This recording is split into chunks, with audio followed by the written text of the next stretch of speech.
Alasa, şömüre şemşekке jetіңіздер. Келінің бетін ашуға әрекет істейік. Неғып тұрсың шырағын қайқайып балық алып тұрған орыстық сөм шешенеғым. Кебе, шеш. Анияғын шешші.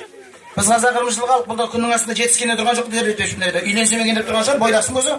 Точно бойдақсың ба? Түріңе қарасың бірдеңке білдіріп болатын зат тұрады жоқ. Қанша рет сұрадың оқтауды? Бірінші рет, қаншын айт. Ау екінші рет пе? Бірінші рет пе? Бұны ұстадың ба? Үйлен әрекет істейін. Әркімді ұстап жүре бермей. Шырамысына оқтаудың басына ақ дейін, бұл ақ дейін сен жарат жібермей, бұл болмайтын дейін үйіңе бар сақта, саған бақ дейін бұл. Қайтып сатайын білесің ғой. Үйіңе барасың, орта кезеге толтырып су құйып, соған тиындарды саласың, күніге асында ашқарыңға 2 чайнал 3 кеш тұрсың, мақма.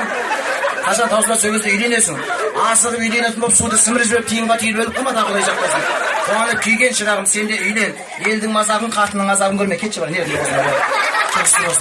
далаға шығайық. Далаға шығып кетті, қанат маңайына жолама, қанат шай шықпай дейтін болды. Қанатта сен дос жоқ, өзің жүресің саламат. Дос таппай енді.